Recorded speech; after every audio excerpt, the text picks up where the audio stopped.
So the first preseason game of the 2021 season is officially in the books, and we have a lot to talk about, Jags fans. Even though the Jaguars lost this game, which, by the way, guys, if you really take the score into consideration with these games, you're up here, you kind of need to go down here. You need to relax, okay?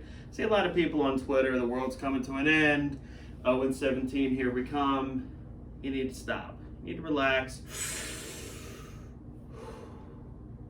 Okay, everything is fine. In fact, I am extremely encouraged by multiple things that I saw take place last night as the Jaguars took on the Cleveland Browns in the first preseason game of the 2021 season. First thing that came to my mind that really encouraged me is, now this isn't totally an accomplishment because the secondary last season was the most putrid that I had ever seen. The secondary is noticeably better. And largely because of this fella right here, Mr. CJ Henderson. You think he's still in the trade block, you guys? Do you think we're still getting Michael Thomas? Do you think, CJ Henderson is as good as a New Orleans Saint as they come? You think he's still going? Because I don't think that. And guess what? Neither do the Jaguars. Because CJ Henderson, for a guy who was out of shape or didn't love football, didn't love the Jaguars, didn't love the team, all this stuff that we had heard, this Twitter, internet rumors, things that we were all afraid of, me included, so I'm kind of a hypocrite saying this, they're all completely false. Completely false. Because not only did CJ Henderson play last night, but CJ Henderson had a really good game. A really good game. He had at least 3 pass breakups. One of them could have easily been an interception. And he just looked sharp. The dude just looked really sharp. I'm excited. Shaquille Griffin made several plays last night, looked excellent in coverage. Another guy who I was very curious to see, Tyson Campbell, and I know people are kind of nailing on him a little bit because he let up the 1 touchdown, but he was still in pretty good position on the touchdown. It was a really good catch, a really good play by the receiver for Cleveland. So I'm mad, you guys. Even Sidney Jones made a couple plays last night. Trey Herndon went in the medical tent early. I believe it might have been for a concussion. I'm not sure. Oh no, that was Andrew Wingard, my bad. So I don't really know what the deal is on him. But for the most part, all the people who will really be a big factor in our secondary, they showed up last night. Now I know it's preseason, Odell Beckham wasn't out there and everything. I understand that, but Cleveland overall has a really stacked offense. Even the Peoples-Jones guy is a really good receiver, and some other pieces that Cleveland has. And the Jags secondary was all over him. And even when catches were allowed, guys were right there, and guys were being tackled right on the spot.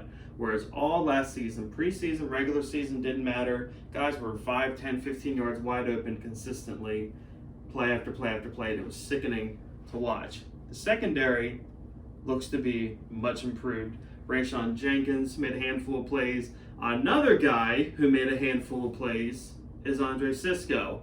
Andre Cisco needs to be the week 1 starter next to Rayshawn Jenkins. It needs to happen. Urban, make it happen, my guy, because the dude, it doesn't look like someone coming off an ACL injury, that's for sure. And even as a rookie, his first preseason game seemed to have a knack for finding the ball. He didn't get an interception, but he was swarming constantly, noticeably, wherever the ball was going. Super encouraging. Also, the most encouraging thing about last night was number 16, Trevor Lawrence. Now, the very first play, and we're going to dive more into this, the very first play of his NFL career in a preseason game, my dude gets sacked. And he gets sacked because instead of A.J. Cann getting a holding penalty, he decided to do one of these jobs. Literally, I was losing my mind watching A.J. Cann let go and do this and let the dude run by and whack Trevor on the first play of his career. Like, is Ben Bartch ready? Like, can we like kick AJ to the side for a little bit for that? I mean, come on. I mean, ridiculous. But he bounced back and threw a beautiful pass, kind of not across his body, but the other side of the field, on a little out route to Marvin Jones, came back for it, almost dropped it, but caught it for the first down. And I forget who it was. I think it might have been Jordan DeLugo, or one of the Jaguar reporters was like, wow, a drive that started with a first down sack and it didn't kill the drive. Like, what am I watching? It's so true. What a difference the quarterback makes. Also, how hyped were you for that throw to Marvin Jones? I mean, if that didn't put the biggest smile on your face watching that, I know it did it for me. And my cousin who was watching with me, who's also a Jaguar fan, we were just, I mean, yes, it was an amazing catch by Marvin Jones, but when have you ever seen a Jaguar quarterback make a throw like that? I can't remember. Now, again, it's preseason. I understand. People are saying, oh, calm down. I'm sure, people will be saying that, whatnot. But if you're not encouraged by this stuff and the poise that Trevor showed, even when he was being harassed at times by our offensive line, which is what I'm going to jump into now. I've been talking about encouraging things.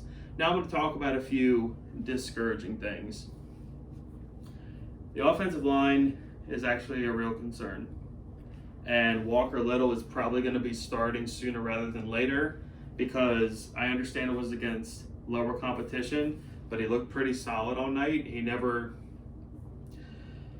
jumped off the TV to me as being like he's being whooped. So that's better than Robinson and Jawan Taylor. Jawan Taylor especially.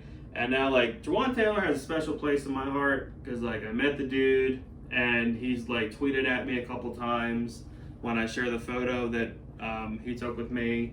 So, like, that was really cool because he was, like, one of the first players that I ever, like, really met in person, face-to-face. So I'm, like, a big Jawan Taylor fan. I want him to be the Jaguars' right tackle for a decade. I want him to be a Pro Bowl guy. I want him to be all this stuff.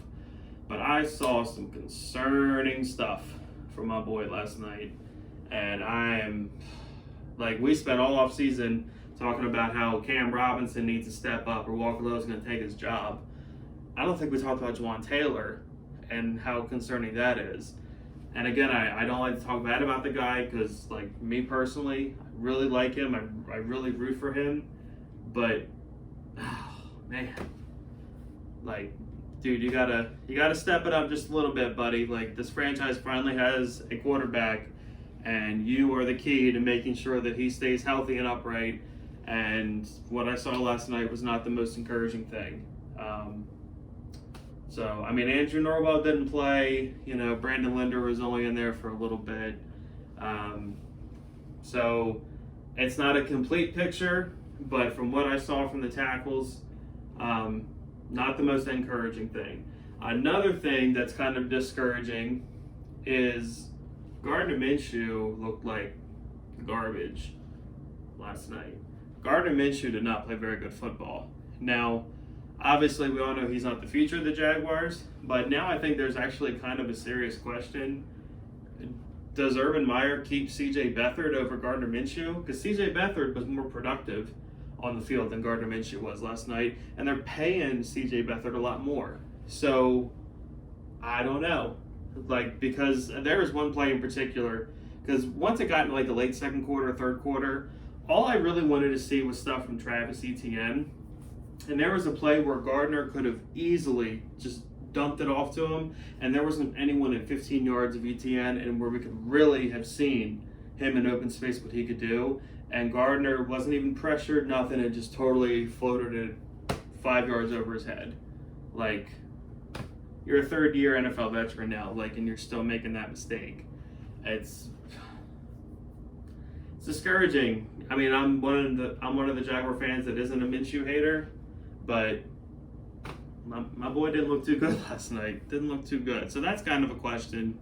I don't know how serious of it is, but it is a question now. Do the Jags keep, because they're not keeping 4 quarterbacks. One of them's going to the practice squad, probably Jake Luton. But do the Jaguars keep C.J. Beathard or Gardner Minshew? I think it can be talked about now. I think it can be talked about. Last thing that I'd like to discuss is this wide receiver group. This wide receiver group. Who is going to make this roster? Is Tavon Austin going to make this roster? Or is Laquan Treadwell going to make this roster? Interesting stuff. Because the little bit that I saw from Treadwell last night looked pretty good. Same thing with Tavon Austin, who's shown out in camp a lot. Tavon Austin scored a touchdown last night. So, but again, it's against a bunch of nobodies. So obviously that takes a factor into things. But this wide receiving room, the starting 4, we all know who they are: Visca, Chark, Marvin Jones, Colin Johnson. But those 5, 6, and then if they keep 7 slot, it's super interesting. I think it's wide open. Wide open for, these next 2 preseason games. Someone to really make a name for himself. Super exciting stuff. Didn't see a whole lot from the running backs. James Robinson, I think, only had like 2 or 3 carries. Travis Etienne had 1 carry for 2 yards. So I didn't really see a whole lot from him. I do like Dare Ogunbowale. I think that's how you pronounce it. I would like for him to make the roster, because I think, as like a special teams and like lower on the depth chart running back guy, I think he adds some value there. Encouraged by what I saw from him. But that's pretty much all I got for today, you guys. Wore my C.J. Henderson jersey because of how excited I am that he played well. I think he's going to do great things for the Jaguars this season. Very, very happy the turn of events in just a matter of week that happened with him. If you're not subscribed to this channel, and if you love your Jaguars, if you're super excited for this upcoming season as I am, hit subscribe, hit like button if you're just pumped, man. I'm pumped. Hit like if you're pumped. Go Jags.